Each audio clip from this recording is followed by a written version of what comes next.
Yeah, welcome to the office. It's Lagos Talks 91.3. My name is Michelle Ago. And on the office today, we have a very interesting topic and a discussion that we will be having together with our guest from CIPM. Remember, the office is proudly brought to you by the Chartered Institute of Personnel Management of Nigeria and Lagos Talks 91.3. My guest today is Dr. Morakinyo Oloyede, MCIPM. He is a member of CIPM Academic Planning Committee, and today we will be discussing the topic institutional response to employability gap. Yeah, so my guest is here and the conversation will start right about now. Hello, sir. Welcome to the office. Good evening. Hello, Dr. Oloyede, are you there? Good evening. Good evening, and how are you today? I'm fine, thank you. Welcome to the office. It's Lagos Talks 91.3. We are discussing institutional response to employability gap.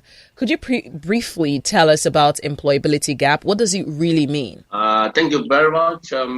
You will agree with me that it's been a problem in our hands. When I say problem in our hand, I mean that a lot of graduates out there came out of university are unable to get jobs. Okay. They begin to wonder what are the issues. So the employability gap means that there are jobs, there are inadequate or lack of people with relevant skills to take on the jobs. So there are quite a large number of army of unemployed graduates, and the worry why are they there, but the required skills for them to fit into the world of work is what is lacking. So is it really realistic to close the employability gap in Nigeria?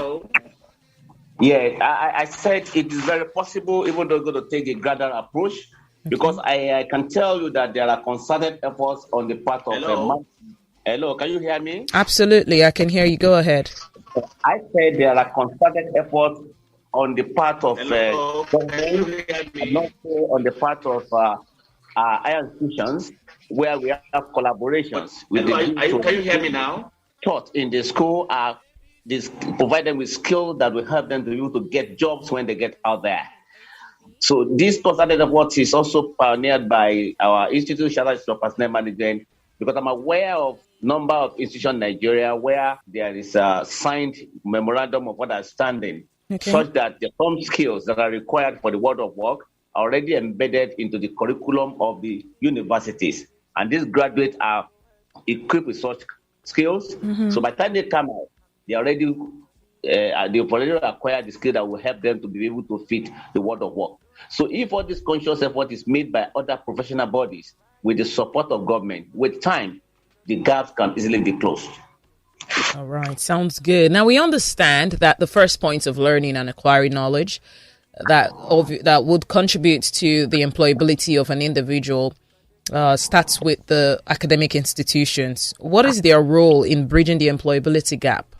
Or is it just a learning place? Do they do anything extra? Is there any role that they ought to have in making sure that the employability gap is bridged? Okay. What the higher institutions do these days is that there's what they call town-down relationship.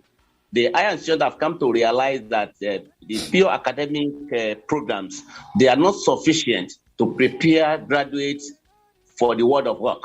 So there's a need for them to have a relationship with the industry with a view to ensuring, and that happens in terms of whether they will go for internship or they go for industrial attachment, and they're able to bring training, something that we can talk about application oriented, that whatever they have applied, whatever they've learned can be applied to the world of work. Right. That is the opportunity that we have now, that some universities, some polytechnics, some form of institutions, they have noticed, and they're already doing that, so that they are sure that when their graduates leave their institution, getting job will no longer be a problem. Unlike before, that it is just pure academics and there's no link between what is being taught in the university and what is required by the respective companies that will employ them. All right. Now, this conversation is quite interesting and robust, but how about CIPM? How is CIPM taking this up and educating people appropriately? Is there a forum where people can learn more? Oh, of course. Quite a number of annual programs of CIPM, are targeted at enlightening the public various intervention programs. One of which is the second International Academic Conference that we hold next week. Okay. That is between 14th and 15th March 2023. This is open to discuss issues on after. And aside from this, we also have programs like the annual international conference, annual public lecture, annual special HR forum. All these are held yearly with various themes on contemporary issues, burning issues relating to employment and the workplace. The academic conference itself is bringing together all categories of people, not only academics, captains of industries, employers, entrepreneurs, people in the academics, for us to discuss various topics that can address the lingering problem of employment gaps and the related issues that abound everywhere. In the country, I'm sure you agree with me, that is a serious problem, but we cannot afford to fold our arm. And that is why CIPM is spearheading through this international academic conference. Speakers were drawn from various countries to be able to enlighten. We have people from South Africa, speakers from South Africa, from Kenya, from Ethiopia, from Ghana, and of course, scholars from Nigeria. They are all lined up to address various topics, all at ensuring that this problem is addressed, confronted headlong. Thank you. That's very good. Now, you mentioned an academic conference which is coming up. Can you please tell us more about it? What's the theme, the dates, mode of attendance, and how can people register to be a part of this? All right. The academic conference is open, like I mentioned, to all and sundry. It's going to hold between 14th and 15th of March. That is next week. Okay. And academic students, captains of industries, policymakers, HR professionals, administrators, entrepreneurs, they are all the targeted audience, and quite a number of them. At last count, I'm sure we are over 1,000 people, if I'm correct, as of today, have already registered, and they're still coming in. Okay. And they promise to be a very enriching time for all of us. Quite a number of papers, over 40 papers will be presented. There will be paper award, there will be panel discussions, there will be plenary sessions, and the discussants already confirmed their appearance. So we are looking forward to a robust 2-day session packed with all manner of quality paper presentations that will really help us to be able to look at what the theme for this one is the commencement of after opportunities for the work environment. So we're saying that Nigeria cannot operate in isolation, and that's why you have to have synergies and collaborations with other countries in Africa and even internationally, such that we will have a collaboration and synergy to be able to address the common problem for all. And that's why, like I mentioned to you, speakers were drawn from sister countries, African countries, South Africa, Kenya, Ethiopia, Ghana. Then we have people from Nigeria also. So I would encourage people to take this opportunity once around, because it doesn't come regularly like that. And to be able to listen to it by registering for the program and partake in all what we have to do.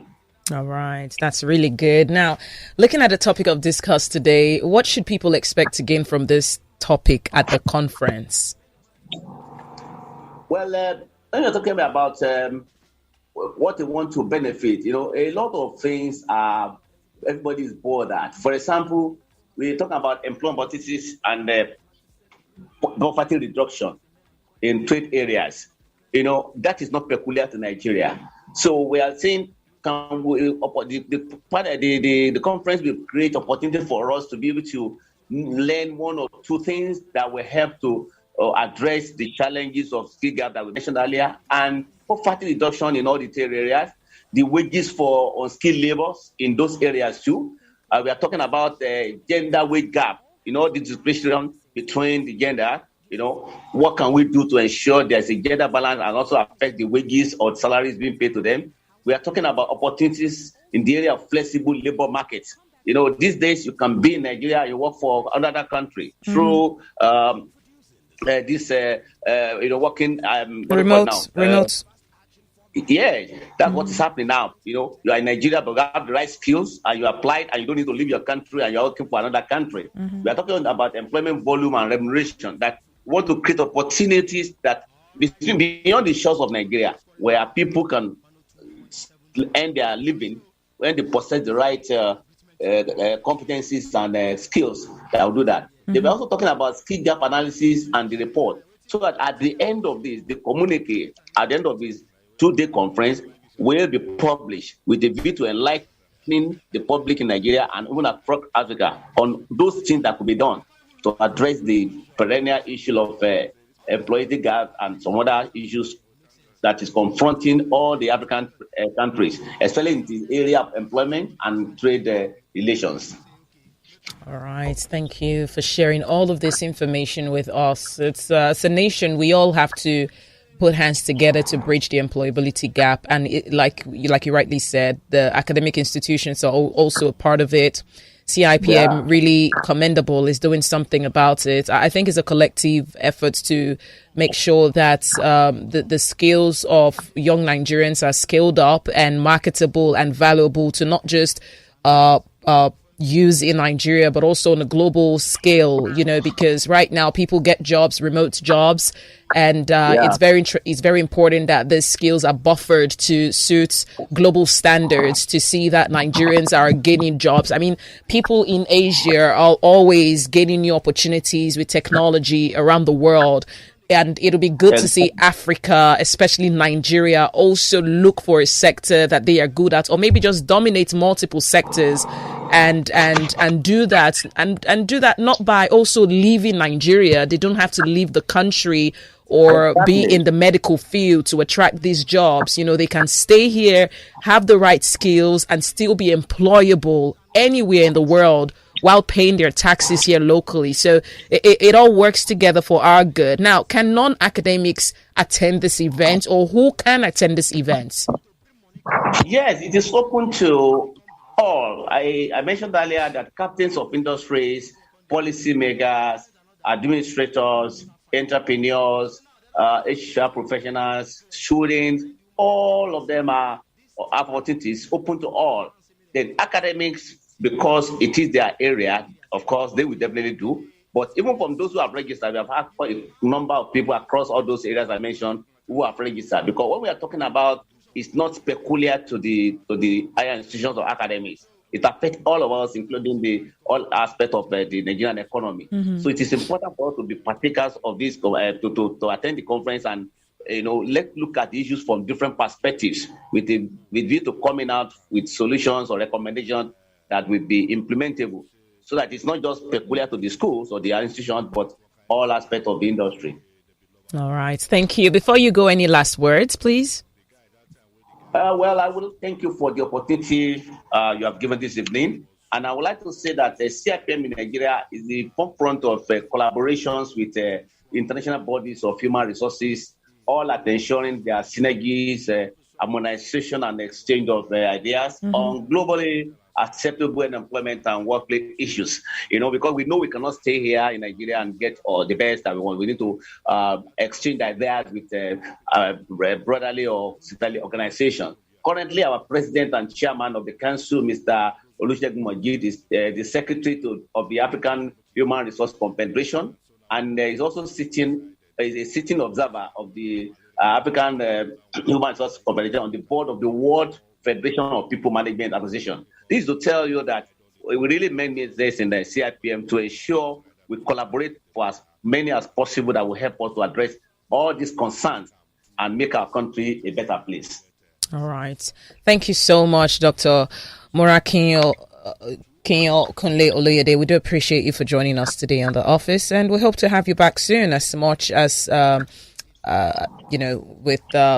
with more feedback as regards how this particular conference went and the impact that it's created. We hope to get feedback on this conference, and do encourage people to register and be a part of this conference and find, valuable information that will be useful to you and others. Have a beautiful evening, and thank you for joining us. Thank you very much. Once again, I want to thank your radio station, 91.3 FM, for the opportunities we have. And we pray that this opportunity continue. And like I've said, after the conference, we're back to discuss the outcome. Thank you. Thank you, and sir. Thank you. Thank you, sir.